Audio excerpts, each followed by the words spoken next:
Happy Wednesday, Dog Nation, and happy day before Thanksgiving. This is DawgNation Daily, the daily podcast for Georgia Bulldogs fans, presented today by Harrah's Cherokee Casino Resort. Let me take care of a little business here off the top. Technical issue with YouTube. I don't honestly have any idea what's going on there, but our ability to stream live on YouTube today is not available to us. So we're live on Twitter on video like always. We're live on Facebook like always. We've tried to get the word out to the folks who watch us on YouTube live every day. I have posted a message to the YouTube account. We'll post this show live. I should say we'll post this show to YouTube once the show is done.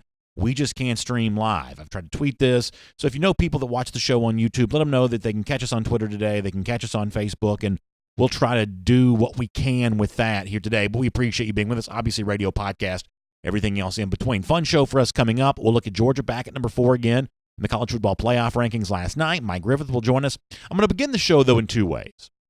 To talk about how Andrew Thomas, with a little bit of a chip on his shoulder, may make him an even more dangerous football player. And I'm actually going to defend the Georgia offensive line from, I think, what is starting to be a bit of a prevailing narrative about that group. And I just think at the base level, it's wrong. I'll tell you why next. It's DawgNation Daily, the daily podcast for Georgia Bulldogs fans, presented by Harrah's Cherokee Casino Resort. It begins right now. Today's episode of DawgNation Daily is brought to you by Harrah's Cherokee Resort. Find us online at Caesars.com/Harrah's-Cherokee.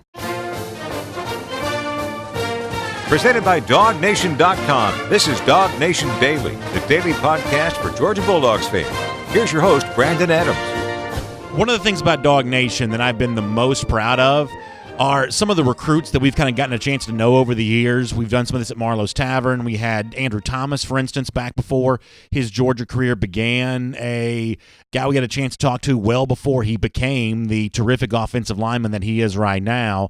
You know, obviously Thomas is one of the great players in all of college football, and when you're hanging around with him in a place like Marlowe's Tavern, or the times I've had a chance to interview him in other spots, the one thing that you're very, very obvious of, and becomes obvious in discussing with him, is like he's like the classic example of the gentle giant, a very, very big guy who happens to also be a very nice guy. Can you imagine for a second if that wasn't the case? Can you imagine for a second if he was like a bad, mean dude, as big as he is, as strong as he is, as hard to stop as he is? I think that would be a legitimately scary proposition. The reason why I bring that up is because Thomas has been a good player for the entirety of his Georgia career, but after not being a finalist for the Outland Trophy, which goes to the best interior lineman in college football, both offensive and defensive, by not being a finalist for the award for top lineman, Thomas apparently may be developing a little bit of a chip on his shoulder. So one of the great nice guys in college football all of a sudden may not be playing quite so nice the rest of the season. That might be a good thing for Georgia. Let me show you a couple of examples here. Starting with Thomas on Twitter, cryptic tweet, but sometimes it's pretty easy to read between the lines on something like this. He says, "I still got to prove myself." And there's obviously the emoji that kind of lets you know that he's not feeling too happy. The assumption we all make when we see that is, oh, he's not happy about being a snub for the Outland Trophy award going to the top lineman. When Thomas met with reporters this week in Athens, that question was actually directed to him. And Thomas didn't really hold back in terms of being honest about the fact that, yes, maybe he would have liked to have been considered for that award. Maybe he was surprised that he wasn't. Here's Andrew Thomas on that subject. Ticked off that you didn't make the finalists for the Outland Trophy? Yeah, I mean, I was upset about it, but it's just motivation to keep working. There's things I, got to improve on, so that's what I'm trying to do. Now, no one has ever accused Thomas of not working as hard as he possibly could at any given moment. He might be one of the top 5 players drafted in the upcoming NFL draft, assuming he leaves as a junior. He might even be number 1 overall, depending on how the situation shakes out with quarterbacks and who ends up having the number 1 overall pick. So no one's ever accused Thomas of taking it light in terms of his preparation, his work ethic, anything like that. But now he says, heading to the stretch run for Georgia, I might have even more motivation to kind of go out there and show people that I'm the best offensive lineman in college football. And if you're a Georgia fan, while you're not happy that Thomas was snubbed for the award, I think you are no doubt pretty happy that he's feeling that level of motivation and the impact that it could have on him. And in addition to that, the Georgia offensive line overall, because that was something else that Thomas kind of talked about when he met with reporters this week of, in addition to his own snub here for the Outland Trophy, he looks at his Georgia offensive line and says, hey, not only am I going to try to answer this and prove people wrong, I'm going to challenge the offensive line to kind of, in his own mind, in his own words, return back to the form that originally made this group famous. Here's Thomas talking about the offensive line. Just trying to get better offensive line. We haven't been playing to our standard lately. So what do you attribute that to? It's the small things. It's steps, it's leverage, like things of that nature, like just your basic fundamentals. And that's what we've been focusing on this week, just like kind of like breaking down like what's the basics of like what we need to do. So if you're a Georgia fan, that's all great stuff, right? Like, as I said before, you don't want Thomas to be snubbed for an award, but if it makes this Georgia offensive line hungrier and nastier heading towards SEC championship and potentially college football playoff, then obviously you'll take that. However, can I push back on something just for a moment? Thomas saying, yeah, our offensive line lately hasn't been quite as good as we've come to expect, the standard we hold ourselves to. We haven't been that thus far this season. And then for a lot of people, I think, around college football, they hear Thomas say that, and I think they're going to say, yeah, I agree. I haven't seen quite as much from the offensive line from Georgia this year as I would have expected either. Maybe not even as good as previous Georgia offensive lines have been. That is a narrative that's starting to form here for a little bit. Let me take a moment to kind of push back on that just for a moment. And I'm going to be a little stat heavy here for a moment, but hopefully I can make this really clear, really concise, and hopefully we can kind of arrive at a point that I actually think that the Georgia offensive line, certainly Thomas, you can make the case he's underrated if he's not an Outland Trophy finalist. But I think you can make a case that right now the Georgia offensive line is actually underrated compared to what it's been asked to do against the schedule that it's played. Now, if you care about like the typical offensive line stats, it does look like Georgia is kind of playing below best in the nation type standard and maybe playing below the standard it was playing at just as recently as a few weeks ago. For instance, one of the things that we measure, a thing called line yards, which if you really think about makes all the sense in the world. Offensive lineman opens up holes for a running play. Those first 4 yards belong solely to the offensive line. Beyond that, it's kind of a shared thing with the offensive lineman and running back, and then beyond that, the running back gets all the credit. But those first 4 yards belong to the offensive line. Well, from that standpoint, Georgia's just 23rd in America right now. They were in the top 5, top 10 earlier in the year, but they've kind of fallen off that pace here the last couple of weeks. By comparison, another team, Clemson, they are first. So if you want to know who's the best at offensive line yards this year, it's been Clemson. Georgia right now just 23rd. Same thing for opportunity rate, which is the percentage of time you run the ball with 4 yards available and you get at least those 4 yards. Clemson's second in America right now in opportunity rate, one of the important offensive line stats. Georgia just 20th. So those numbers kind of back up what Thomas seems to be saying of, hey, we're not doing as well as we could be. And some of the media out there that says, yeah, this Georgia offensive line, not quite as advertised here at this point in time. Now, when it comes to sack rate, percentage of passing plays that result in a sack, Georgia's just fine there in that regard. Clemson is 4th. Georgia is 5th. So when you compare these numbers, once again, Clemson first in line yards, second in opportunity rate, 4th in sack rate.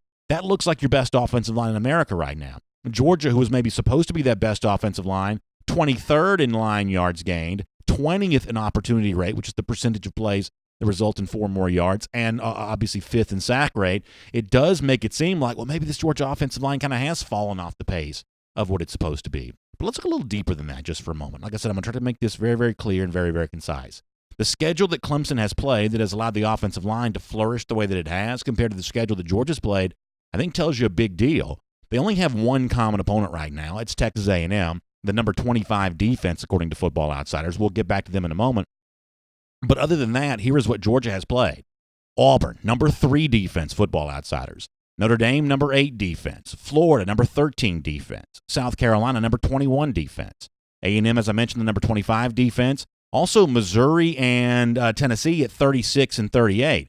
Georgia's actually played 1, 2, 3, 4, 5, 6, 7 defenses better than any defense that Clemson has played in ACC play thus far this season, according to Football Outsiders. Here's the Clemson schedule based on defensive ranking from Football Outsiders. You've got Syracuse at 82nd, Charlotte 119, UNC at 64, Florida State at 40, Louisville at 85, Boston College at 101, Wofford's an FCS, they don't count, NC State at 96, and then Wake at 49. So all this great success that the Clemson offensive line has seemingly had has come against a level of defensive play far weaker than what Georgia has played. In fact, when Georgia has played teams that typically populate the Clemson schedule. Vanderbilt, number 110 defensively, according to Football Outsiders. Georgia averaged 8 yards a carry in that game. Arkansas State, number 81, according to the Football Outsiders defensively. Georgia averaged 8.1 yards per carry against the Red Wolves that day. In fact, the one common opponent that both Georgia and Clemson have, Texas A&M, the number 25 defense, well, Georgia just played them in that game. DeAndre Swift, 19 carries for 103 yards. He averaged 5.4 yards per carry. Travis Etienne against that same Aggies defense, 16 carries, 53 yards. He only averaged 3.3 yards per carry. So suddenly when you start comparing what the Georgia offensive line has done this season to the defenses that it's been playing, all of a sudden the stats make a lot more sense. And Clemson, who can flex and say, well, maybe they're going to win the Joe Moore Award, maybe statistically speaking, they've been the most balanced offensive line in America. How much of that actually gets attributed to the fact that Clemson, week in and week out, has played quite weak defenses, and the one time they played a common opponent with Georgia, Georgia actually outrushed Clemson in that game against that common opponent. Just something to think about here. I love the fact that Andrew Thomas got a chip on his shoulder, but in terms of the prevailing belief that maybe the Georgia offensive line has left something to be desired this year, I'm not quite so sure the stats back that up. Let me shift gears here really quickly and do something else just for a moment. Georgia was 4th last night in the college football playoff rankings, which came out again. And I think what's interesting here is if you watch the show, and I pretty much watched the entire thing in its entirety, we'll do more on some of the other teams a little bit later on, but watching the part where Georgia's mentioned at 4, isn't it amazing how not controversial it was? There was no debate of, oh, is Georgia good enough offensively to hold on to this number 4 spot right now? There's really no discussion about that whatsoever. This was essentially treated as a rubber stamp situation. Georgia's been beating good teams now for a while. A&M, from an analytics standpoint, one of the 25 best teams in the country. Georgia collected another resume-boosting win on Saturday.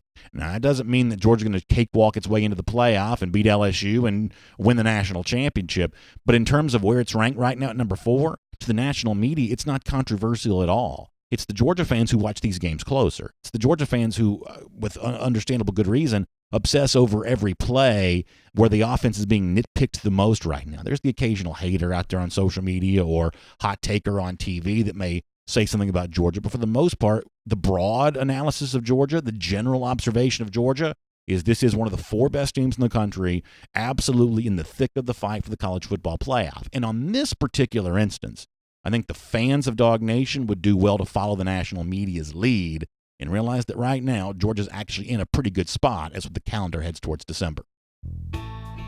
My name is Brandon Adams, and this is DawgNation Daily, the daily podcast for Georgia Bulldogs fans, presented today by Harrah's Cherokee Casino Resort. Good to have you with us live on video, 10 a.m., Facebook and Twitter today. A little bit of a YouTube issue for the live stream. We'll have the show posted at YouTube when we're done, but a little bit of a video issue today. Of course, radio and podcast, as always, 960 The Ref and wherever you find podcasts. As I said before, brought to you today by Harrah's Cherokee Casino Resort. 2 great locations, less than a 3-hour drive away from Atlanta. I'm talking about the Harrah's Cherokee Valley River and the original Harrah's Cherokee Casino Resort. Wonderful gaming facilities at both these places.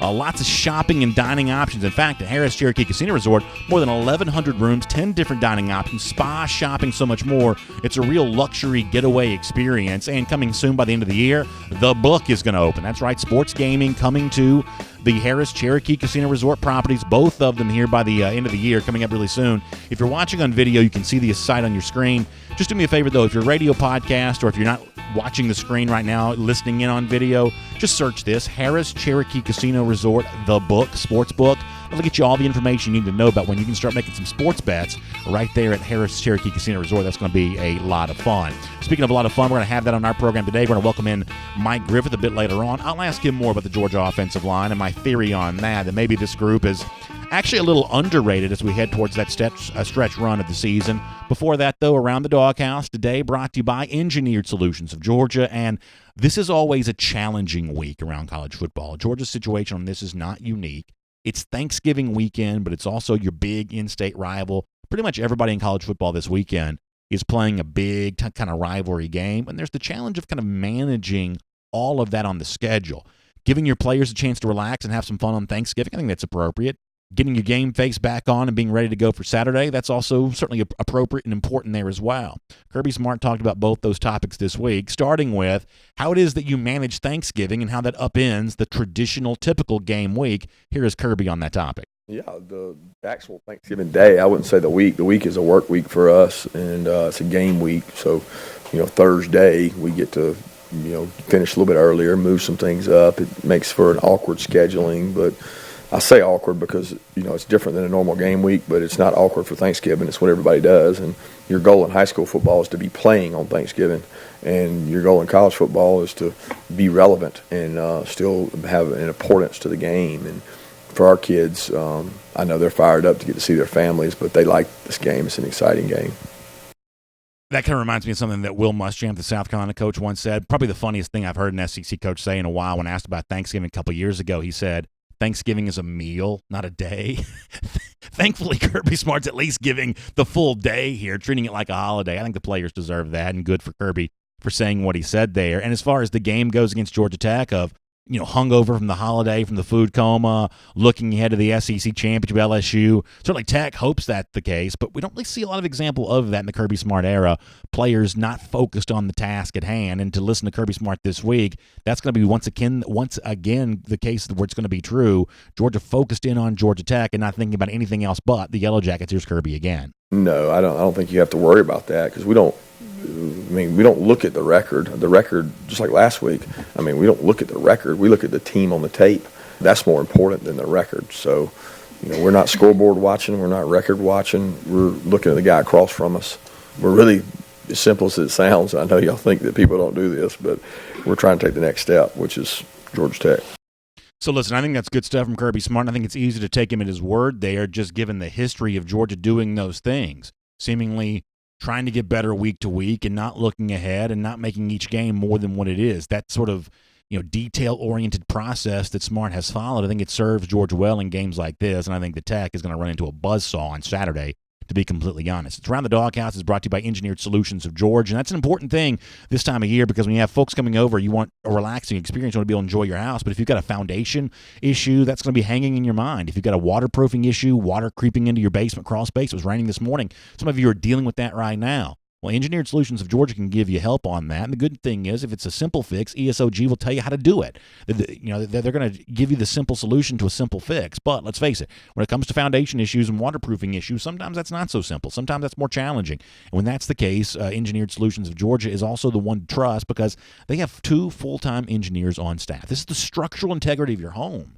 And when you're dealing with an issue, you want smart people figuring out how to put it back all together the way that it's supposed to go. And a lot of times, this is not nearly as intrusive as you might think. A lot of times, this is actually a lot more, I guess, an easier path to travel, providing you more peace of mind than you might have imagined. So here's what my advice to you. If you're dealing with a waterproofing issue or a foundational issue, dial this number. Dial 678-ESOG now. That's 678-ESOG now. That will get you in touch with Engineered Solutions of Georgia, and they can help you fix any kind of foundation or waterproofing issue that you might be facing. It's great to have you with us here today. DawgNation Daily, presented by Harrah's Cherokee Casino Resort. We'll have more on the college football playoff rankings for the rest of college football here in a moment. But to kind of drill down on this as far as it involves UGA and everything for the Jackets on Saturday, let's talk to Mike Griffith right now. From Athens and across the SEC or wherever the recruiting trail may lead, here's a DawgNation.com insider. Say hello to Mike Griffith here on DawgNation Daily, presented by Harrah's Cherokee Casino Resort. And Mike, I'll bring you in on a conversation I was just having before you joined us, which is, I think it's really interesting that for those of us who obsess over Georgia football, and goodness knows me talking about it for at least an hour a day on video, podcast, radio, and everything else, I think you could put me in this obsessive category. For those of us who obsess over the program, there is this, I think, temptation to want to notice every issue and every blemish and kind of fixate on that, and maybe sometimes from the average fan standpoint, maybe worry about that kind of stuff too much. The fact that Georgia, though, last night was kind of rubber stamped again as the number 4 team in the country, really very little debate about that. The TV show spent very little time discussing Georgia whatsoever. It's not controversial at all, according to the ESPN folks, to see Georgia at number 4, even though the offense is legitimately sputtering, and I think the stats, as far as that go, speaks for themselves. But the team overall evaluation is this is the number 4 team in America, very much in the thick of the competition for the college football playoff. I think that's instructive, Mike. I think the lack of debate about Georgia ought to be a reminder of just how stout this team is viewed from a national standpoint. What'd you make of that? Yeah, I would agree. I mean, it's a complete package. I mean, it's offense, it's defense, it's special teams, it's When you needed the offense to run out 4.5 minutes with Texas A&M having 3 timeouts, they did it. They got it done. The offense got it done in the fourth quarter this time. At Auburn, they didn't. The defense got it done. At Florida, the offense did. They converted a third down. Jake Camarda, emergent, flipping the field early against Auburn in what was early on a field position game where every yard seemed like it was going to matter.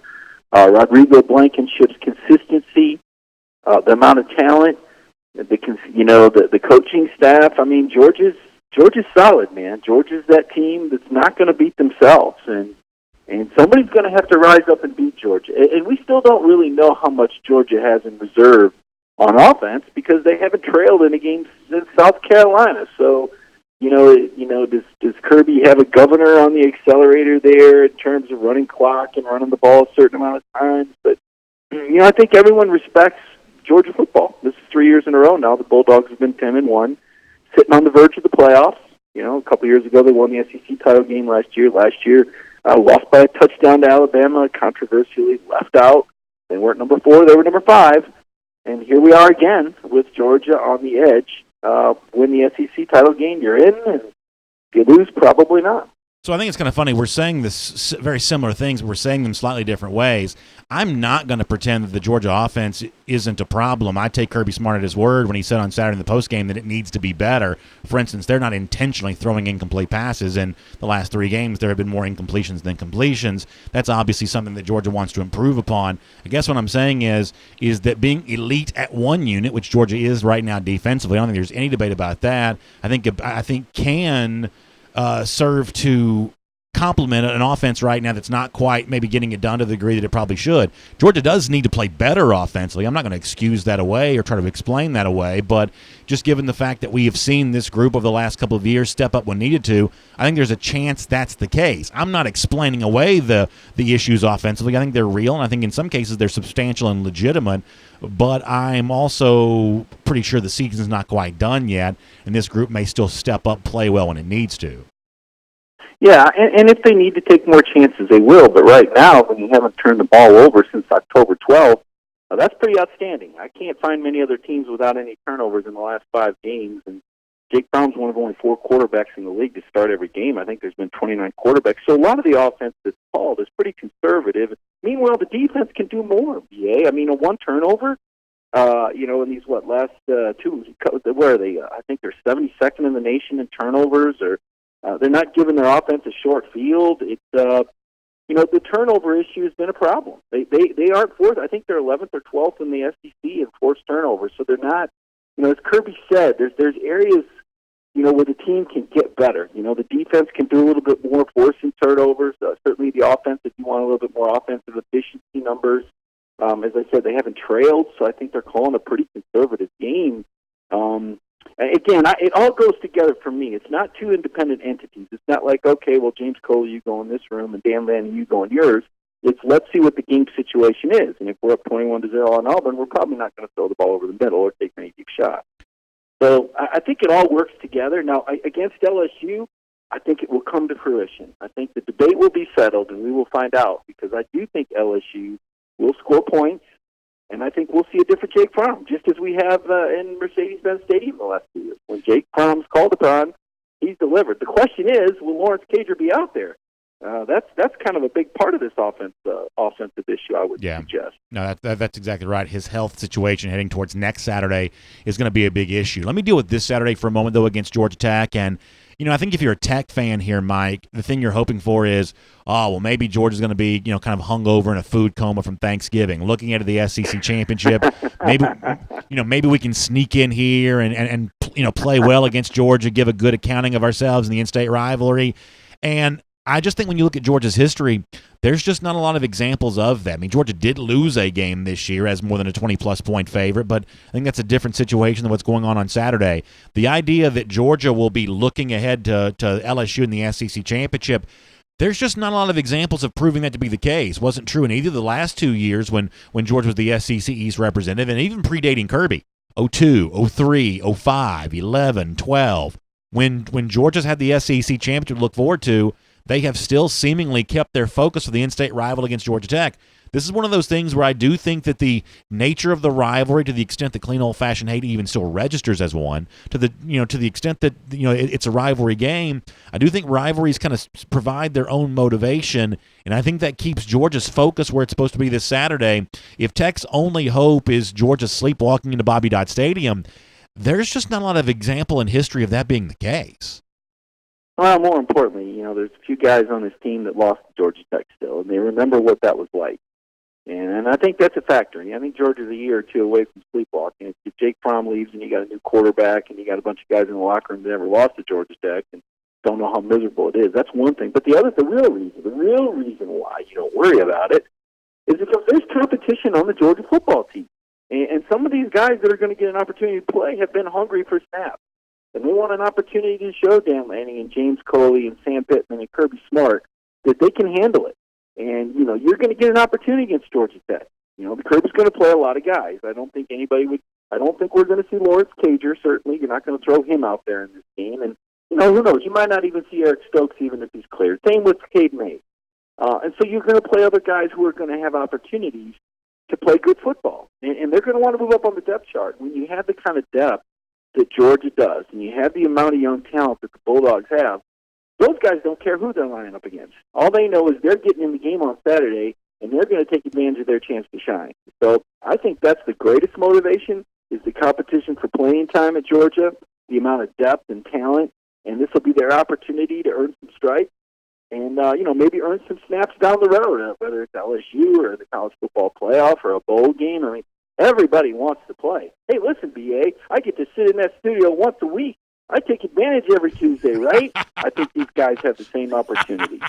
I got more questions from Mike Griffith coming up, including giving him a chance to respond to the offensive line topic that I led our show with here today. Before that, let me tell you about a couple things with our friends at Kroger. I love this time of year because Kroger brings back what has been a really fun tradition the last couple of years. The legendary former coach and athletic director of the University of Georgia, Vince Dooley, also a terrific author, books on history, books on gardening, his time at Georgia as well. Well, Coach Dooley signs these books at various Krogers in the Atlanta area. Go to DawgNation.com. You can see the full list of locations, including coming up here really soon. Actually, today, as I broadcast this, the very first one of these events takes place. My hometown of Gainesville, Georgia, there at the Kroger on Jesse Jewell Parkway.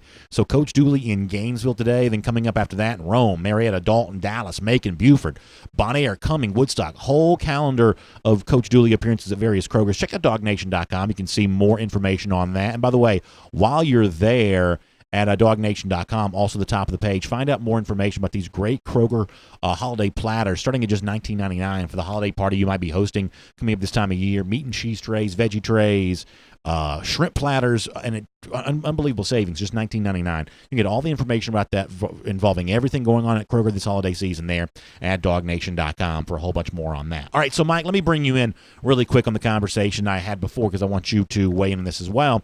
I love the fact, as a Georgia fan, that Andrew Thomas now has a chip on his shoulder. I think a giant like that, legitimately mad, can be a scary thing for the rest of college football, and you may see that here the rest of the way. However, to the extent that Thomas being snubbed for the Outland, in Thomas's own words, but the offensive line needing to perform better, to the extent that contributes to a narrative that the offensive line has underperformed this season, Mike, I'm pushing back against that. And I gave some stats to start the program that I think kind of explain that pretty well. I know that this has been a Georgia offensive line that's just not, mauling people the way that we've come to expect. But when you look at what I think has been a consistent high standard of defensive play that this offensive line has had a battle against, I think that explains a lot. I think Clemson's going to win the Joe Moore Award this year for the best offensive line. They, for the most part, have been, trampling over, essentially the college football version of canned cranberry sauce, lining up on the field across from them. So I'm actually going to defend the Georgia offensive line as maybe having a better year than some people think it has this year. What's your thoughts on that? He's been an injured group all year. I don't think it's fair to try and evaluate it. These guys haven't been healthy. I think they've started in unison 4 or 5 games. Solomon Kinley's not 100%. He doesn't look good. He's having a bad year. Cade Mays is banged up now. Ben Cleveland's been battling. Look, I think people say, well, this has happened. In some years, your offensive line and positions stay healthy, and some years they don't. And Georgia's had the misfortune of having 2 position groups that hit particularly hard by injuries, and it's been the offensive line and the receiving corps. it brings us right back to the offense. Is as you use your air quote marks on sputtering. Well, I mean, get your best guys out there. You might look a little bit better if Solomon Kinley's healthy, and if Ben Cleveland's healthy, and if Kate Mays is healthy. And let's not forget Trey Hill with his, both of his ankles taped up, getting knocked out of a game.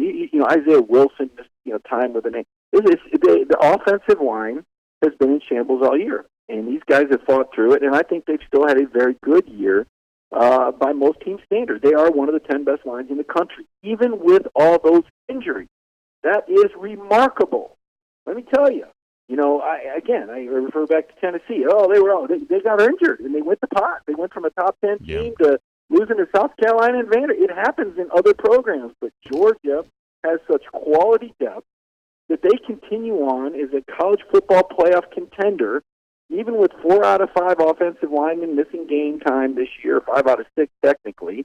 Even with your top 2 or 3 receivers injured, Lawrence Cager and Tyler Simmons was going to be that go-to guy before he messed up his shoulder and got body slammed out of bounds by that terrible Murray State team. And Demetrius Robertson had a hamstring. I mean, we saw the guy get caught from behind in the first half of the season. We knew something was wrong. And then the last game, he simply got alligator arms. Just not, the small guy doesn't want to get beat up, I guess. But they've had injuries. They've had issues at receiver. They've had issues on the offensive line. So to evaluate them and not take that into consideration would be faulty, in my opinion. So I would say under the circumstances, they've been more than adequate. It's still a math equation. 5 guys trying to block 8. Doesn't take a genius to figure it out. In a past game that, because of the injuries and inexperience at receiver, I mean, Demetrius Robertson and George Pickens didn't enroll early.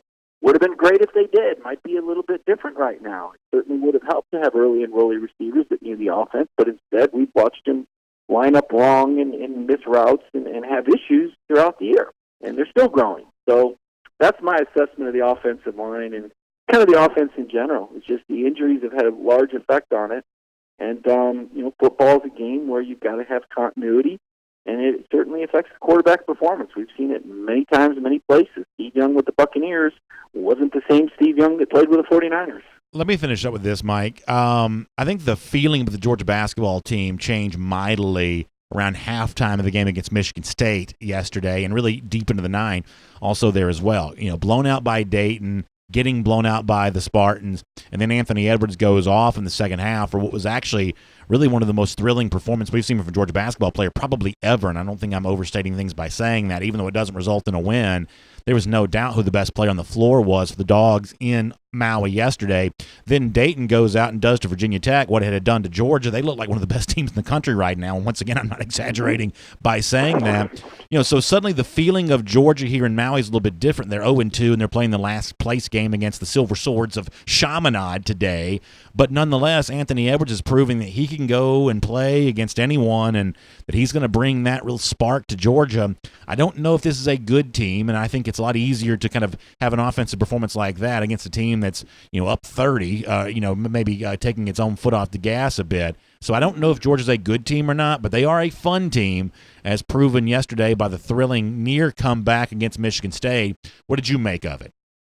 Well, one, I got to correct you on something. Let me tell you, Izzo doesn't ever take his foot off the gas. I've been to those practices and covered that program, and there's going to be hell to pay for the guys that we're trying to guard. And that's a program that was coming off a first round loss in that tournament too, that arrived in a bad mood to beat the heck out of Georgia for those over 1,000 Michigan State people that traveled. Would you have 130 from Georgia? So that there was no taking the foot off the gas. What we saw was miraculous. It was an incredible performance. There's 2 kinds of Georgia fans right now, BA, and I'm glad to hear that you're in the part that's out of the cave. There's the people that are out of the cave that are recognizing that there's something special happening with Anthony Edwards. This is you probably won't see. You may not see another guy like this at Georgia in your lifetime. Depends on how old you are. He's a generational player, and what he did yesterday, and we've seen flashes of it. But I was, he's 1 of 8 at halftime with 4 points, and I'm thinking, well, you know what? Anthony Edwards is getting a little dose of reality. That's what I was thinking. I'm not sure there were a lot of people thinking that. Put him up against a big team, and let's see what happens. The second half, when he scored 33 points in 16 minutes, against Michigan State, okay? And again, that's not a team. Izzo's calling timeouts. He's jumping in these guys' grill. He's not saying, hey, we got a big lead, let's calm it. That wasn't what was happening. Anthony Edwards was blocking shots and making steals and pulling up for three and throwing skip passes from half court. I mean, it was like hoop dreams. I mean, I was waiting for the music or something. I'm thinking, who could I compare this to? And it was Jordan-esque. It was defense. It was offense. It was steals. It was charisma. It was smiles. It was gesticulations. It was, holy cow, these NBA people know what they're talking about. This guy is unbelievable. He's not just a future NBA player. He's a future NBA All-Star. Now, the people in the Georgia Cave that want to say they just hate basketball and don't want anything to do with it, I feel sorry for you because you're missing out on something. And I don't know that Anthony Edwards is going to score 37 points again. I know that Crean wants to work the ball around. But what we saw yesterday, and I'm glad you caught it, and if you didn't, find the video, was absolute magic and probably the best individual performance in college basketball of the year. So we will see what that translates to once Georgia makes its way back to the mainland. As I said before, certainly from a second-half standpoint, entertaining yesterday. We'll kind of find out where they go from here. Mike, we appreciate being here on DawgNation Daily, presented by Harris Cherokee Casino Resort here today. Look forward to catching up with you. They're in Atlanta on Saturday for the Georgia Tech game, and, of course, back here again on our program very soon as well. Have a happy Thanksgiving and enjoy your mashed potatoes, BA. Thank you, Mike. I appreciate that. Let's take a look around the rest of the league. This is SEC Through. Yeah, happy Thanksgiving to all of you as well. We will obviously have a little bit of a Thanksgiving farewell here coming up in just a moment. By the way, quick programming note, obviously we're off tomorrow for Thanksgiving, but back again on Friday. So it's kind of our tradition. We do a Black Friday show day before the Tech game. We don't take that day off typically, so we'll have DawgNation Daily on Friday. So make plans accordingly there for that, and could be having a commitment to talk about depending on what goes down with Zykevious Walker there. But that's for in a moment. For now, let's go cruising around the SEC, courtesy of Royal Caribbean. And boy, you've seen the Georgia team in paradise. Makes you think about we need our own vacation here, and really no better choice for that than one of these great Royal Caribbean cruise ships, whether it be like one of the brand new ships being introduced into the fleet, or what you see there on your screen for those of you watching on video, the all-new, amplified, made bigger and better than ever before, Oasis of the Seas. Adding the tallest water slide at sea, they call that the Ultimate Abyss. All kinds of like bars and restaurants and cool things. Playmaker Sports Bar and Arcade. Music Hall, which is kind of like a really fun like nightclub type deal. The Lime and Coconut, which is like 3 levels worth of like tropical like bar type fun, and just amazing type stuff. The Bionic Bar got a robotic arm that kind of does that, and it's like the perfect experience for like kids, adults, couples, just whatever else.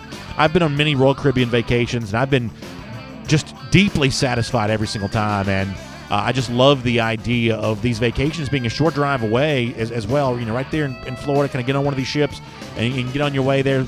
RoyalCaribbean.com is the website. RoyalCaribbean.com. You can get in touch with a travel advisor and go ahead and book your travel there for that. Let me do a lot quickly. Let me start with the college football playoff rankings from last night, where the controversy, at least in my mind, the talking point was Ohio State moving up to 1, LSU moving down to 2. Now, listen, I've said before that once the Ohio State season is done, I've got no beef with its schedule whatsoever. It was Penn State last week. It's going to be Michigan on the road this week. It's either a rematch with Wisconsin or Minnesota to close out the season. When it's all said and done, I got no problem with the Ohio State schedule. But as of now, LSU has clearly done more. More wins against ranked opponents. I believe it's 3 in the top 15. They lost a ranked win when Texas dropped out of the rankings here this week. But it's pretty clear that that LSU has the better resume between Ohio State. For that not to be considered by the committee last night, I just thought was just absolutely ridiculous, and it just speaks to what is just kind of a gross agenda in my mind from the committee. And listen, I know they're going to say, well, we kind of view Ohio State as being the more complete team. I don't care what you think about anything. These are athletic directors, former players. Your opinion on what you're seeing, your eye test, it doesn't matter to me. I want something more substantial than that. I want something I can hold in my hand. I can't hold your opinion in my hand, but a sheet of paper that lists good wins and comparing them to other people, I can hold that. I'm no LSU fan. I thought they were jobbed last night by the committee. And the byproduct of LSU moving to number 2, here's what I think it means. I think we're now looking at a scenario where LSU needs to win the SEC to make the college football playoff. I think the committee stomped on the discussion point that if it's 12-0, given what LSU's already done, having won at Alabama, which is still the number 5 team, by the way, then the LSU will have already qualified for the playoff and doesn't need the SEC championship anymore. I think the committee said last night, no, it's not that simple. There's a chance that if LSU loses in the SEC championship, even if it's a close game, there's a chance that LSU can now be left out of the playoff, which may have been the point of the whole exercise last night. By the way, speaking of Alabama, at number 5, you saw a lot of movement below them from the Big 12 teams last night. Baylor, strangely, I believe the Bears jumped up 8 spots, I think. 5 spots. They jumped up 5 spots on the heels of beating Texas after dropping pretty big for losing a 25-point lead to Oklahoma the week before. This is pretty obviously a statement by the committee of, we're not ready to disqualify any conference yet, Big 12 included. We already know that Utah is kind of nipping at Alabama's heels, even with the Oregon loss. That doesn't seem to be changing too much. A lot of favorable discussion for Utah amongst the committee folks and the ESPN folks on TV last night. So Alabama got to be really, really careful getting squeezed out of this process. They want to root for a blowout win against Auburn on Saturday and then a LSU win in the SEC championship game. Alabama's path to playoff may be a little bit of a rockier road than that. Let me do 2 other stories. Let me spend a minute on this one if you don't mind. For some reason this morning, I was thinking a lot about LSU quarterback Joe Burrow.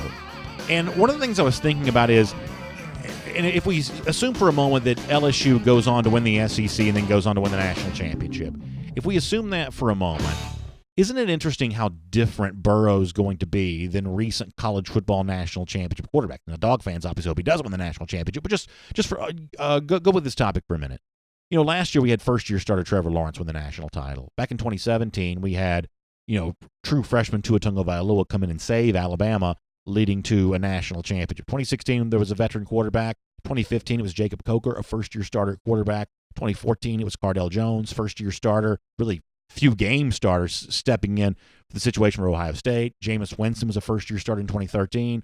We can kind of go on and on and on here and see a lot of first-year quarterbacks who've led their team to national championship success. Joe Burrow's the exact opposite of that. Joe Burrow was the starter for LSU last season, spent a lot of time at Ohio State prior to that.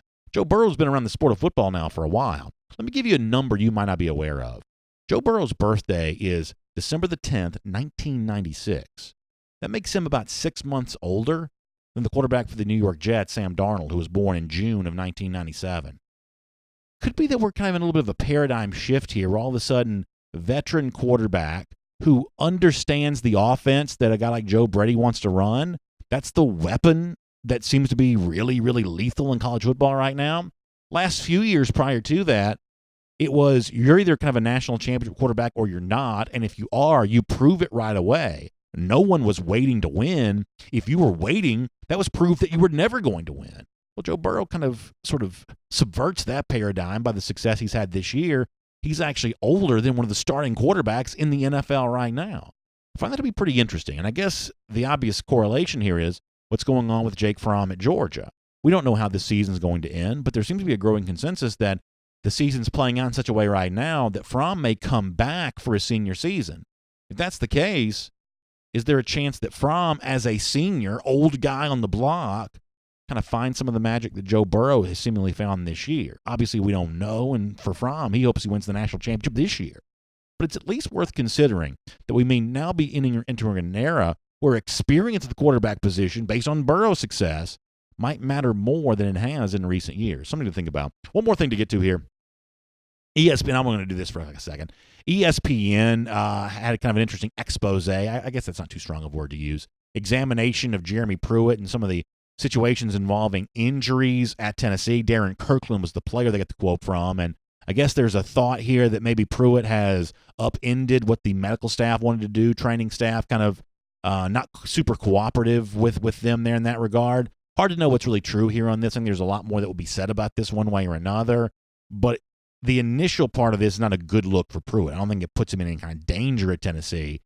But listen, negative recruiting is a big part of what goes on around the Southeastern Conference. And one way or another, fairly or not, sometimes these exposés have a way of kind of picking and choosing the information they want to examine. But fairly or not, this may be used against Pruitt from a recruiting standpoint. So let's follow this story, see where it goes, see if this sticks to Pruitt. If it does, That's the kind of thing a lot of mamas might not quite enjoy. We'll make that cruising around the SEC, courtesy of our friends at Royal Caribbean. And let me turn my attention back here to the Dogs for a moment. On Saturday against Georgia Tech, obviously late in the season, Georgia really no different than any other team in terms of battling some injuries right now, so it's probably appropriate to kind of set the stage for where Georgia is heading towards the Jackets on Saturday.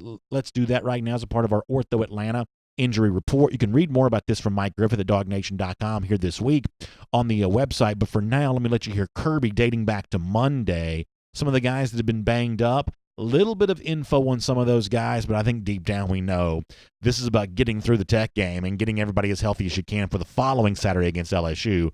But here's what Kirby said about some injuries. Tyreek cleared out last week, was able to practice. I'm talking about Tyreek McGee, was able to practice a couple days and thought we could use him. He made a good play in special teams and got real involved with the special teams units, and he helped provide depth in the secondary. So it was great to get him back. It was great to get him back for his last game because he's a kid who has had a lot of injuries and has been in and out of the roster. Cade was, just like we said last week, was cleared to go, was going to be able to go if we needed him to.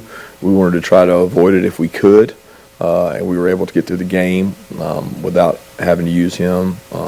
We talked about Cager after the game. He didn't feel like that he was able to go and was going to be 100%. But there's nothing new on those two. I mean, as far as we're moving forward, they should be cleared to practice this week, and we're hopeful they'll play.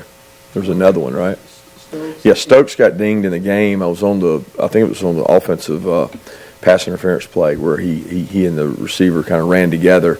And he took a jolt, but we think he's going to be fine. I think he'll be fine to go today. So keep your eye on that kind of stuff. Obviously, Cager and Stokes, some of those guys may be more ready for the SEC Championship. Mays included. Kind of a classy thing from Smart to say, though, about Tyreek McGee, though. Good to see him able to be healthy and back playing again as he gets ready to finish his Georgia career, at least in terms of the regular season. That's our Ortho Atlanta injury report. It's brought to you by our friends at Ortho Atlanta. 14 locations around the metro Atlanta area taking care of seniors and kids, 39 physicians, and by the way, everybody in between, not just seniors and kids, but really everybody in between, with over 450 employees. They're dedicated to your inpatient care. They offer MRI imaging, outpatient surgery, after-hours orthopedic care. They can do it for weekend warriors, for little leaguers, for college athletes, for professional athletes, everything in between. You know, a good orthopedist can get you back in the game, but a great one can get you back your quality of life. That's what Ortho Atlanta does for us, and that's why Dog Nation recommends Ortho Atlanta. You can find out more about them at OrthoAtlanta.com. That's OrthoAtlanta.com. All right, as we get ready to wrap up here on Dog Nation Daily, presented by Harris Cherokee Casino Resort today, let me just say this. Really, really thankful for each and every one of you. Tomorrow is Thanksgiving. We won't have a show. We'll look forward to be back with you on Friday. But certainly one of the things I'll do while I'm with my family and friends is think about the family and friends I've kind of made around here with our program. You know, one of the cool things I get to do is I've gotten a chance to meet so many of you, whether it's interacting with you on social media, our comment sections live on video, running into you in Athens or whatever. The best part about my job are all the really, really nice dog fans that I get to meet. So one of the things I'm especially thankful for here this Thanksgiving season is the interactions I've been able to have with you and the shared experiences that we've had enjoying another Georgia football season that we believe is a long way from being done. So thank you so much for your support of Dog Nation Daily. Something else that I'm thankful for, the Gator Hater Updater and dominance over Florida. It's now been 1,124 days. We'll see Friday, Dog Nation Daily, presented by Harris Cherokee Casino Resort. And on video, for our Facebook friends, we will say hello to you. Sorry for those who normally watch live on YouTube for the I guess the technical difficulties on that today. We'll have that fixed up and ready to go hopefully by Friday. A little bit of an issue with that, right? We actually have it fixed now. All right, good. Do you want me to go ahead and stream on YouTube? Should we? What do you think? I mean, we can, and I can upload the full show afterwards. Why don't we just do that then? Yeah, why don't we do that? So for the people who kind of want to pop in here and do this, and I'll try to explain to them. So we are fixed now. We're able to be on YouTube, and we'll get some of that going on. So normally if you watch on Facebook, you want to hop over on YouTube, we'll let you do that. Those of you on Twitter, it's always tricky with the Twitter comments. The one thing I hear about Twitter is this. People seem to really like the video quality of the Twitter broadcast. I've heard that over and over again, that a lot of people really like that. The challenge for the Twitter comments is they disappear, and maybe I need to just sort of spend some more time in playing with that, but it's hard to read comments on Twitter because most of the comments that I read are a couple of minutes old by the time that I read them because I'm obviously talking and doing everything like that. So, I think of myself as a quite interactive video host, but sometimes the Twitter part is a little bit more difficult to be interactive with because the comments disappear.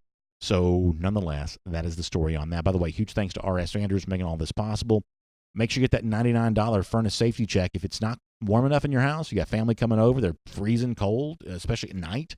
Well, listen, you want that furnace to be working, but you also want to make sure it's safe to make it through the winter to come once all these relatives have gone home. So R.S. Andrews will do that for you online at rsandrews.com. And don't forget, Go With The Flow, presented by R.S. Andrews, airing Friday at its normal time. That's noon Eastern on the DawgNation video channels. All right, let me do some Facebook stuff here, and I'll let the YouTube folks kind of get caught up, and I'll explain what was going on to them. But let's just dive in here and get some comments going. It is 10:58. Let's get off the air at 11:15 again today, which means 11:20. But nonetheless, we'll try to do the best we can, and we will get as many of your comments as we can in between that time. We'll try to take a lot of comments today. Edwina Atwood, I hope I pronounced that correctly, says Happy Thanksgiving, DawgNation. Edwina, Happy Thanksgiving to you as well. Jennifer Stevenson Fleming says, we have a kicker lined up for Hot Rod. Yeah, that's going to be one of the big topics after the Blankenship era comes to an end. Miriam Martin Corbin, thank you for the kind words. That's really, really nice. I appreciate you saying that. Lonnie Floyd says, your take on Dwan Mathis, how much cleared? So, listen, I know there was some talk about that this week, and, according to some of the people that I've talked to, he's been able to do some of the things in practice here a little bit lately. I take that as a great sign. I mean, I think the one thing that I think that Mathis is still a long way away from playing in a Georgia uniform, to be honest with you. And I think, that's still a ways away. But the one thing I think as a Georgia fan you should feel really good about, and based on some of the conversations that I've had with some people, is that he is in terrific spirits. And I think one of the things that aids a recovery, especially one that's like this, that's not a traditional injury, that's something a little bit more along the lines of, a true medical issue kind of outside the boundaries of injury. I think your attitude aids your recovery. I think your attitude necessitates, a positive attitude is just a necessity there on that. And certainly the indication that I've gotten is that Mathis has been really, really focused, really, really, really dedicated, has not lost his enthusiasm, has maintained a positive spirit through all of this. So while he is still a ways away from being able to play football, I believe, I think that the attitude that he's possessing is contributing to one day that actually happening for him and being back on a football field doing some good things again really soon. So it's going to be a while before Georgia fans see Mathis, I believe, playing for the Dogs. But it is going to be likely, I believe, also that Mathis one day is back there doing that again just because of the, at least based on what I've been told, the intensity with which he's approached all this. It's a delicate situation. It's a tricky situation. He's on his way back to full health, and I hope certainly playing football again pretty soon. Yeah, it's one of those things where I think it's worth keeping in mind. He had brain surgery. Yeah. This is a sport where you get hit in the head quite often, and it is much, much, much, much better to err on the side of caution and make sure you are 110% clear and good to go, then maybe risk it and try it yourself back out. Roger Hilton says, I haven't seen a stat sheet at late player participation. We're trying to redshirt Kenny McIntosh this year. Is there a chance we see him this weekend against Georgia Tech? Well, let me start off by saying this. I think around here, we never, and by we, I mean the royal we here, me, but I think Connor would agree on this too. We never expected Georgia to play 5 running backs interchangeably this year. That you just can't do that. And actually, Georgia's running back rotation has been a little shorter even than I probably expected it to be. But McIntosh was always going to have a challenge of getting a lot of playing time. Now, he's played on special teams and things like that, so I don't believe he's heading for a red shirt, is he, Connor? I'm pulling up Jeff's freshman report right now to find out his participation. And by the way, Jeff does do the participation report each and every week. It's his freshman report, so if you want to follow who's redshirting, who's not, you can do that. The honest truth is, for the guys that play on special teams, there's a lot of times where I don't really notice who's out there and who's not. I'm not going to even pretend otherwise. But, for instance, he was the guy that was in on the onside kick for Auburn the other day. So he's played more on special teams maybe than you might realize. So in terms of a red shirt, I'm betting he's not redshirting, but I don't know for sure. Connor will tell us here in just a moment. Wayne Kirkland says more Zeus. I still am high on Zeus, and I think that 2020 may be the year that kind of comes to fruition. But I think this year for a number of reasons, he's ended up not being used as much as maybe some of us thought he would be going back to the preseason. So that's one of those guys that I think will be that 2020 storyline in a big way of, is this still the former nation's number one running back? And I'm guessing he is. The comparison I've always made is Nick Chubb in 2016 was not the same player he had been prior to his injury in 2015, nor the same player that he was in 2017 when he emerged as once again one of the nation's best running backs. Prior to this year, Zamir had dealt with 2 consecutive ACL tears, and it just turns out that those may be the kind of thing that he's still dealing with. I know in some of the early season scrimmages, the word we got was that he was heavily used there and that he's getting a lot of practice reps, but in terms of the pecking order for running backs on the field, Georgia has been more content to go with DeAndre Swift for obvious reasons. And, even if you want to go back and listen to some of the stuff that we said during the offseason, Brian Harrion as a senior was always going to be a tough guy to beat out. So the fact that Harrion's ahead of White on the depth chart is not necessarily that big of a surprise. But the fact that the depth chart, for the most part, kind of cuts off after Harrion, that may be a little bit of a surprise. But I think that may change, though, as we head towards 2020. Connor? As far as Kenny McIntosh, he's played in 9 games, so he will not be redshirting this year. As far as Zamir, it's one of those things I've said time and time again. I understand wanting to get White the ball more, but that means taking the ball out of DeAndre Swift's hands. He's by far your most dynamic playmaker. And he is able to do things that no other running back on this team, and maybe even in all of college football, are able to do. I'm glad you brought up Nick Chubb, because the thing we're sort of seeing with him, this is probably the first year in the NFL. He's been great this year, second in the NFL in rushing right now. Far and away the best player on the Cleveland Browns, and that's a team with Baker Mayfield, Odell Beckham, Jarvis Landry. He's certainly the classiest guy on that team. This is the first time he's really, to me anyway, he's looked like pre-injury Nick Chubb, like the guy we saw in 2014 who was just running through Louisville and running through defenses.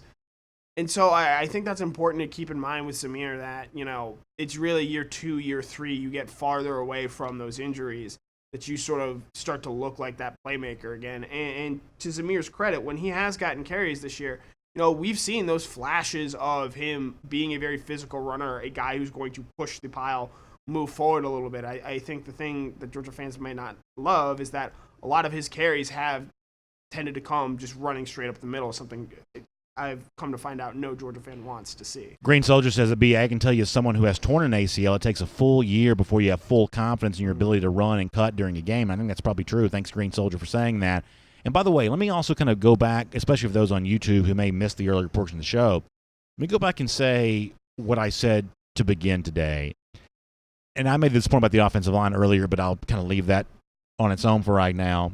It has been a while since we've seen Georgia play a bad defense. I gave you the numbers earlier.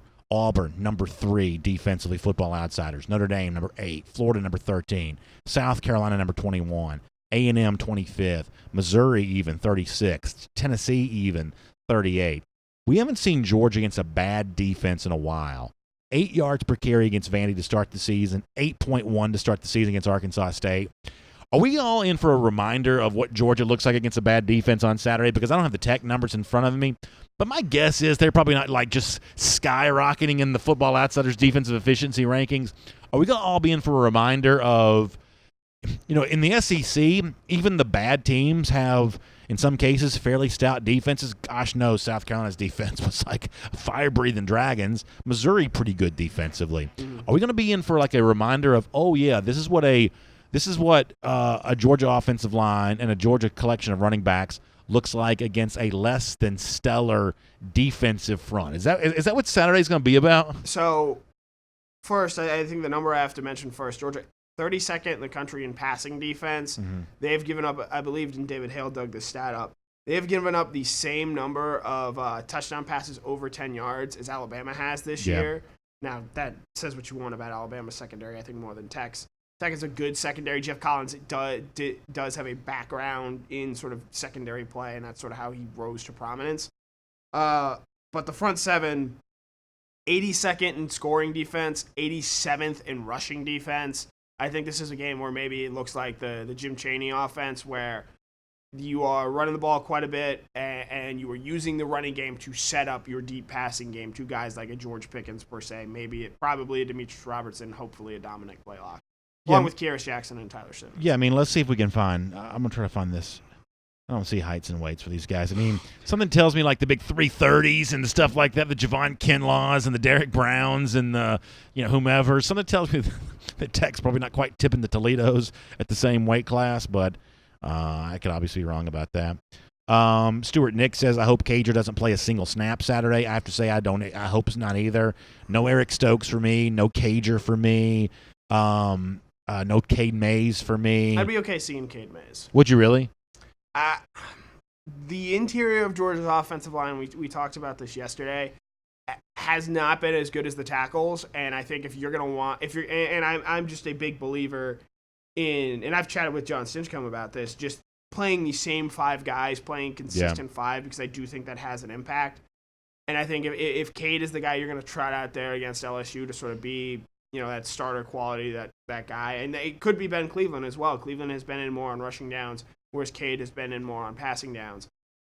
I'd be okay seeing Cade Mays this weekend just to sort of, get, again, another sense of familiarity between Kinley, Trey Hill, and Cade Mays there. Matt Talley on the subject of Jake Fromm coming back. Connor, what do you make of the point that I made about Joe Burrow a little earlier, that he's really kind of a subversion of what has been the dominant paradigm in college football of you kind of step on the stage, you're either a national championship quarterback or you're not. Guys that wait typically aren't rewarded. That national championship quarterbacks has been kind of a young man's game for a while now. Deshaun Watson, obviously the one exclusion to that discussion. Burrow older than Sam Darnold. All of a sudden, you kind of get a little bit excited about, regardless of what happens this year, Burrow, smart quarterback, working with a smart offensive mind. Does that sort of speak to the value of Georgia potentially having a senior quarterback next year when LSU's looking for a new guy, when Alabama's looking for a new guy, when, whatever else you kind of want to say here?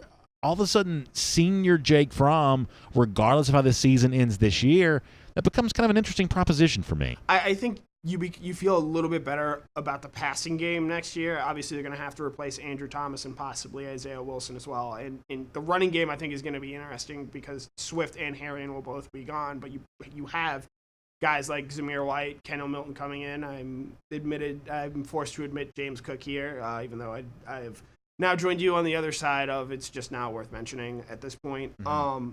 But, Pickens will be back. Blaylock will be back. You're bringing in a guy like Marcus Rosemey. Demetrius Robertson could possibly be back. I don't want to overstate this, but Donald Washington possibly coming in as a tight end. Theo Johnson as well. So I do think, and I've long held the belief, if Fromm comes back, I think there's a good chance next year's team is the best version of Kirby Smart's team because he's going to have that experienced quarterback, which I do think matters.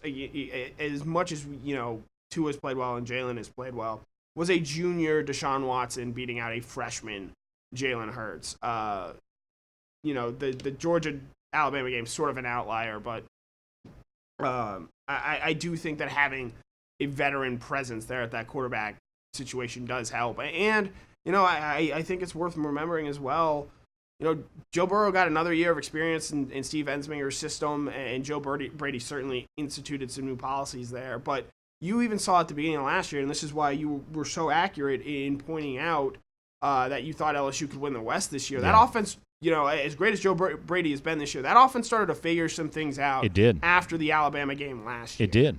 And I wonder if maybe you see something similar from Fromm in Georgia against Georgia Tech, probably against LSU, because that defense is not very good going forward. So Jeff Boyle does mention James Cook, and I take no great pleasure in saying this, but unfortunately, I think things are playing out with Cook right now the way that I feared they might. And that doesn't mean that this is a static situation that's going to end this way. Mm-hmm. Things can change. Unfortunately, right now, though, James Cook, to me, looks like a little bit of a guy without a position. He's not quite the running back maybe that the true running backs are, and he's not quite the receiver that the true receivers are. Now, listen, I'm like the rest of you, everybody saw on Saturday Cook wide open and Fromm not throw it to him for whatever reason. So he was under pressure on that. You know, and maybe that's what you attribute it to. But the point is, there are moments when Cook could be used more right now than he is. I'm not blaming Cook necessarily for this, but I've always been a little bit concerned about what his position truly is. Is he a slot receiver or is he a running back? And sometimes, well, he's both. Sometimes that's not quite as good a thing as you might think. So, you know, my hope is that Cook is a guy that Georgia figures out how to use. But right now, I mean, if I start listing guys that I want Georgia to get the ball more to, I get a few names on the list at both the receiver position and the running back position before I get to Cook. That's not a denigration of him, if that's the right usage of that word. That's not a put down on him, but there are other playmakers on my list who I want to see more involved before I get to Cook, and I'm not quite sure where that leaves him for 2020. Right. One, you know, I still, as to your point, you'd rather see the ball in George Pickens' hands. You'd rather see the ball in DeAndre Swift's hands. You'd rather see the ball, I personally rather see it in Dominic Blaylock's hands. With Cook this year, with all the hype around him, he, other than the Vanderbilt game, he hasn't really shown anything to warrant that. Now, granted, he's not the one calling plays for himself. Two, are we talking about James Cook as much as we are if his last name is Book and not Cook? I think that's very fair. I think you know, he was, in addition to being a famous brother, having a famous brother, he was a pretty highly rated recruit, and that obviously helps him there as well. But the fact that he's Dalvin Cook's brother definitely contributes to this conversation a lot more, and that's just human nature, and I'm as guilty of that as anybody is. Yeah, I mean, Dalvin Cook was maybe the best offensive player on Florida State's national championship team back in 2013. Yeah. And he's tearing it up in the NFL right now. So I do think, and you know, I have a brother, and you have a brother as well. Are you the oldest or the youngest? I'm the oldest. I'm the Dalvin Cook of my family. Yeah, and I am the Dalvin Cook of my family as well. And I can sort of personally talk about this. You know, I did very well in school growing up, and my brother was just did not have the same, you know, motivation to strive to do well in that. And so when my brother came through sort of the classes that I had gone through and had the same teachers the year after, they're like, oh, you're Connor Riley's brother. They automatically had this expectation for him that was just completely unfair of him to ever expect to meet that. And instead of judging him on the characterization of his own merits, they're sort of judging him against somebody else. I mean, can you imagine how hard it would have been for my brother to live up to my athletic exploits? I mean, it's an unfair burden to put on anybody. Right. John Mahan says that Cook is a weapon, and kind of compares him to Reggie Bush here or whatever. Now that's just ridiculous. I mean, look, without even getting into the Bush comparison, that's a Bush comparison right there. I am confident saying this, that if you want to talk about criminally underused players in the Georgia offense, James Cook wouldn't even be the first name that I mentioned. My number one name for criminally underused is Demetrius Robertson. Now, as Mike alluded to, maybe Robertson's just been battling a hamstring all year long, and maybe that's just sort of kept him from being, you know, what he's supposed to be. But, I mean, go back and look at the first half of the Vanderbilt game. But we've seen, you know, that Tennessee caught a 33-yard deep out, you know? I mean, he's obviously capable of doing things, and after that one half, you'd have thought, my gosh, this guy's winning the Bolitnikoff Award. Georgia's just using him and getting it to him, and they haven't done a lot of that since then, and who knows why. But if we're going to have a debate about the most criminally underused player in the Georgia offense this year, James Cook's not even my first name. D-Rob is my first name on that. Do you have a second name? Well, at this point in time, I mean, Blaylock's starting to get more involved now, and Pickens is more involved now, so you take them off the list. They are properly used now. I'd say they're not used enough still, but I guess I'm hopeful that changes. I guess what I'm hopeful of. Beyond that, do I have a big one? I think for a while you could say DeAndre Swift in the passing game. Yeah, and then they threw it to him 4 times on Saturday. Now, one thing I point out here, Brian Herrien has been a very good receiver out of the backfield for Georgia this year, and I do wonder if him excelling there, and we saw he got open again against A&M, Jake just missed him on the throw. I do wonder if that has sort of, you know, allowed Georgia to say, hey, we feel pretty good about how Brian Herrien is able to help us here in this sort of role. Maybe we can ease Swift's burden a little bit and sort of use Herrien in this kind of way. Ease his pain. Sorry, that was a Field of Dreams reference for those of you born prior to, or I guess after 19 whatever. Steve Schaffini says that I'm letting James Coley off the hook. honestly, the last couple of weeks, I got no beef with Coley. I thought anymore. Coley called Yeah. a really good game against Yeah. A&M. I mean, listen, I've had quite a beef with Coley at times, but I got no beef with Coley really at all anymore. As he said, the one time we've gotten to talk to him this year, it's players, not plays. And I think on Saturday, it was, and Kirby said this as well, and Jake, everyone has said it as well. I don't think it was a schematic sort of thing. I think it was just, for whatever reason, the Georgia offense didn't execute to its, sort of full potential. And I think that's sort of where you saw why the offense sort of struggled and why there were more critics with this game than really any other game we've seen out of Georgia to this point. Let me get a couple here on YouTube. GB checking out Elite GB. Hey, Elite GB, thanks for being here. Happy Thanksgiving to you. Gabriel Wood says, here we go, Disney dog syndrome. So for those of you not aware, that's a comment, like a phrase that's been used on message boards for a long time about Georgia fans who some people view as being overly positive. So let's be like very, very broad and very, very general for a moment.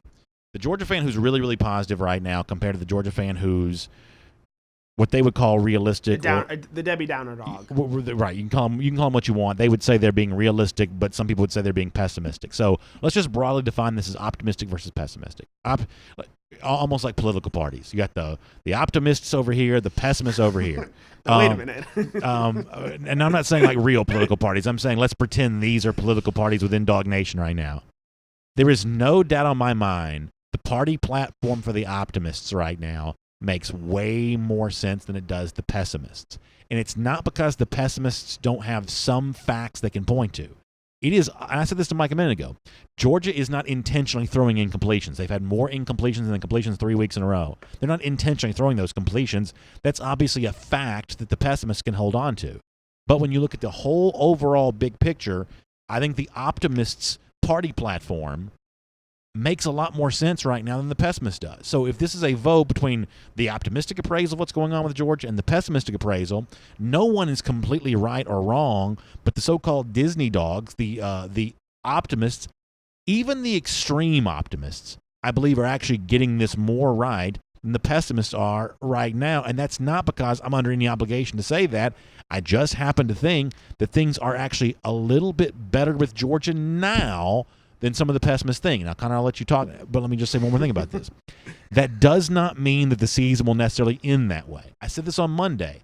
If I could go online and print off "See, I Told You So" cards and give those to the pessimists, you may play this card the day after the SEC championship game. And what is it? The Festivus thing with the airing of grievances? Mm-hmm. We may have airing of grievances for like the, for that full week, and the pessimists can have their say, and they can say, I've been trying to tell you this for months. But as of right now, ranked number 4, about to go 11-1, a week out from the SEC championship game, the optimists are getting it more right than the pessimists. Georgia's 10-1. They're 10-1. They have one of the top defenses in the country. They've given up the fewest points in the red zone in the country. Yeah, things aren't, they're not playing like Clemson right now. They're also playing a lot better teams than Clemson. And this will be my final comment because it's 11-21. Yeah. Winning is hard, and Georgia's done a lot of it, and it hasn't always looked pretty, but at the end of the day, they're beating good teams, and they're still finding ways to win. All right, let me see if I can do a couple rapid. And my Thanksgiving plate for tomorrow for anyone interested, deep-fried turkey, because we are true, my family, I'm from Connecticut and New Jersey, but we have adopted some Southern cultures. We are deep frying a turkey tomorrow. I'll be in charge of that. We will have a ham on the table. Is that hard to do, by the way? There's a high difficulty in that if you mess up, aka you don't thaw out your turkey, it can end very poorly. But I think once you're talking about like salmonella, is it salmonella or salmonella? You can say either one. Okay. But if you don't thaw out your turkey and you put it in there frozen, it explodes. Are you serious? You've burned down the house explosion? Yeah. Have you never heard about this? I never have. So you gotta make sure that's risky. Yeah. So you gotta make sure your turkey's thawed out. I will have deep fried turkey. How do you know that it's thawed out? It's not frozen. Like it just doesn't feel hard? Yeah. Okay. This is fascinating. Deep fried turkey, ham, mashed potatoes that I will be making and in charge of. Look at you. Brown sugar sweet potatoes, aka candied yams to some folk, depending on where you come from. We're gonna have some Ocean Spray cranberry sauce. And I believe for the first Does it come out shaped like the can? Oh, yeah. As God intended. And we will have some mac and cheese on the plate as well. I don't know if there's going to be any room for an asparagus casserole or biscuits. No gravy on my plate, not a gravy guy. And then pumpkin pie is my pie of choice. Yeah, listen, I don't need asparagus casserole. I don't need broccoli. I try to eat a little healthier, during the regular week. But I said this on 960 The Ref this morning. My general rule for Thanksgiving is if it's carbs, give me a double. If it's green, it's trouble. So that's kind of my general rule for Thanksgiving when it comes to that. Pretty good stuff. I just realized I have not been on the monitor this entire time. Well. Oh, I guess not. Yeah. Have a happy Thanksgiving. All right, y'all too. YouTube folks, thanks for everything. Sorry for the problems there early going to here today. Some of y'all are in the Thanksgiving spirit here on YouTube, I can tell. Appreciate y'all being here. Beav73 reminding us on YouTube, by the way, that Jeremy Pruitt doesn't even know what asparagus is. We all remember that. Jeff Boyle, funny comment from him.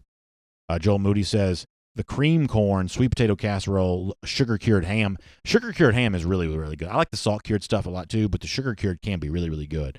So all good stuff. Y'all, I said this before, I'll say it again. The interactions we have on this program every day, I'm incredibly grateful for. Thank you so much for that. It's just a really, really fun time. It's one of the reasons why we go long during this portion of our show almost every day, because I just enjoy it. So thanks to all of you who make all of this possible. And for those of you I'm lucky enough to occasionally interact with face-to-face personally, I really appreciate there as well. So happy Thanksgiving to each and every one of you. Of course, make sure you check out the AJC.com for Atlanta news now, including a little bit of information about how Tech's getting ready for clean, old-fashioned hate on Saturday. Of course, plenty of Thanksgiving-themed events throughout the Atlanta area as well. You can find out about all of that at AJC.com and check in throughout the day for Atlanta news now at AJC.com. Also to Dari and the whole team over at R.S. Andrews, happy Thanksgiving to all of you as well. We'll see you Friday for Go With The Flow, presented by R.S. Andrews. And, of course, back here again on Friday as well for DawgNation Daily and our Cool Down presented by R.S. Andrews there as well. Enjoy the holiday. Have a great time. We'll talk to you Friday right back here. DawgNation Daily presented by Harris Cherokee Casino Resort.